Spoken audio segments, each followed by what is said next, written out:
Lamine Yamal. Voilà, un nom qu'on entend partout chez les fans du Barça et même au-delà, franchement. À 17 ans, il vient de passer un cap. Ouais, un cap symbolique qui impressionne et qui fait beaucoup parler. Ah oui, absolument. On va se pencher un peu sur cette ascension fulgurante, essayer de décrypter son impact réel sur le jeu, et puis ce que l'avenir pouvait le réserver, quoi. C'est ça. Et pour ça, on a regardé pas mal de choses, hein. Des articles de presse genre Africa Foot United, Sky Sport, Bénin Football aussi, des analyses un peu plus pointues, tu vois, comme Breaking the Lines, Transfermarkt. Mhm. On avait jeté un œil sur sa double vie, étudiant et sportif pro, via un blog étudiant et puis l'ambiance sur les forums genre Reddit où ça discute sec. Ok, super. L'objectif, c'est vraiment de comprendre pourquoi ce joueur est si spécial, au-delà des chiffres bruts. Qu'est-ce qui ressort de tout ça? Allez, on commence par ce chiffre un peu fou. 100 matchs officiels si jeune. C'est ça. Le fameux cap des 100 matchs avec le Barça. Et il avait 17 ans, 9 mois et 17 jours. C'est du jamais vu au club, hein, faut être clair. Jamais vu.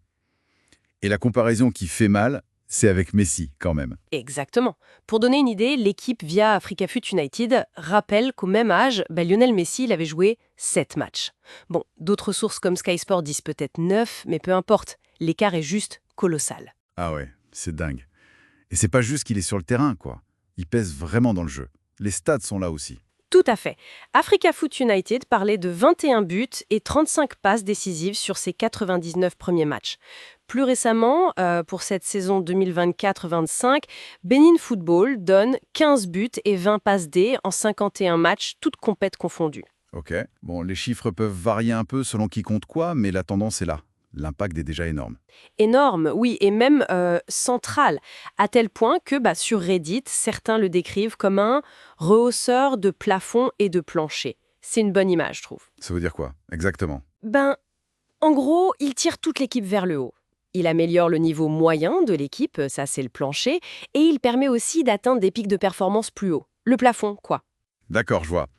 Et du coup, cette importance a fait naître un débat qu'on voit aussi sur ces forums. Est-ce que le Barça est déjà Yamal dépendant? Et c'est la grande question qui monte, oui. Certains commentaires sur Reddit soulignent à quel point les résultats sont meilleurs quand il est titulaire. Ils disaient même que le seul match perdu avec lui titulaire, c'était contre Monaco. Ah ouais, ça rappelle forcément un peu la Messi-dépendance d'avant. Mais est-ce que c'est vraiment comparable? Surtout qu'on sait, via Transfermarkt, qu'il a déjà eu quelques petits pépins physiques. Est-ce que son rôle l'expose plus? Alors, la comparaison avec Messi, elle est tentante, mais elle a ses limites. Messi, c'était vraiment le soleil, tout tournait autour de lui. Buteur, passeur, créateur central. Yamal, lui, il est plus vu comme un ailier créateur, mais un ailier essentiel, tu vois. Surtout dans le système de flics. Exactement. Le système de anti-flic, comme l'analyse des sources comme Breaking the Lines ou comme ça ressort des discussions Reddit, il a besoin d'ailiers qui percutent, qui créent. Et ce qui bluffe chez Yamal, c'est son intelligence tactique. C'est rare à cet âge. C'est-à-dire?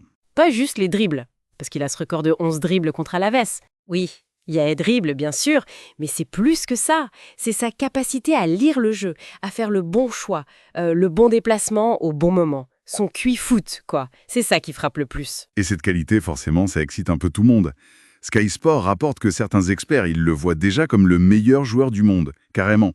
Capable d'attirer les foules comme Messi ou Ronny avant lui. Oui, mais bon, logiquement, d'autres tempèrent un peu, hein. Il souligne qu'il a encore des axes de progrès. La finition, par exemple, ou parfois le choix entre la passe et le tir. C'est normal à son âge. Et lui, comment il gère tout ça? Toute cette pression? Justement, il a l'air étonnamment mature. Il balaye les comparaisons, il parle juste de s'améliorer tous les jours. Sky Sport cite cette phrase de lui. Dans le football, il n'y a pas d'âge, c'est juste un chiffre. Ça montre un certain recul quand même. Il garde la tête froide, même quand on commence déjà à parler de ballon d'or pour lui. Ah oui, le ballon d'or.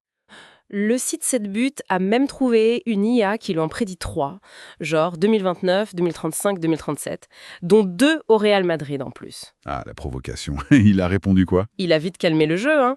Il a dit qu'il rêvait de gagner des titres avec le Barça et l'Espagne bien avant 2029. Sky Sport, eux, ils évoquent déjà un futur duel au sommet avec Mbappé. C'est fou, toute cette projection. C'est clair. Et tout ça, faut pas oublier, alors qu'il mène encore une double vie. Exactement.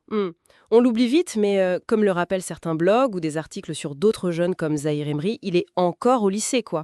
Il doit jongler entre le foot de très haut niveau et ses études. Ça doit demander une discipline de fer. Ah oui, une organisation béton et surtout un entourage hyper solide. Sa famille, son père marocain, sa mère équato-guinéenne, son agent, le staff technique, médical, tout le monde doit être aligné. Et cet entourage est d'autant plus crucial quand on regarde son historique de blessures sur Transfermarkt. Il a déjà eu plusieurs petites alertes, non? Des trucs musculaires, des entorses. Oui, quelques absences courtes sur les saisons 23-24 et 24-25, rien de très grave pour l'instant, mais ça souligne un point crucial, la gestion de sa charge de travail. Beaucoup de fans sur Reddit s'inquiètent du risque de le cramer. C'est le grand danger pour ces talents précoces. C'est exactement ça. On a un talent qu'on dit générationnel, une précocité record, un impact qui fait déjà débat sur une possible dépendance, mais la clé, c'est la gestion physique et mentale. C'est absolument fondamental. Donc, si on résume, un potentiel qui semble immense, des performances déjà bluffantes pour son âge, mais aussi une lumière très forte sur un très jeune joueur, et ce besoin impératif de le protéger pour qu'il dure. Voilà, Lamine Yamal a clairement les cartes en main pour marquer son époque, ça semble indéniable, mais face à cette exposition, à ces attentes qui sont déjà démesurées pour son âge, la vraie grande question, ce n'est peut-être pas tant son potentiel lui-même, mais plutôt la capacité de tout le système autour, le club, l'entourage, et lui-même, bien sûr, à naviguer cette ascension folle sans le brûler. Trouver le juste équilibre, tu vois, entre exploiter ce phénomène sportif et préserver l'humain derrière. C'est sans doute là que tout va se jouer pour son avenir. Et ça laisse matière à réfléchir.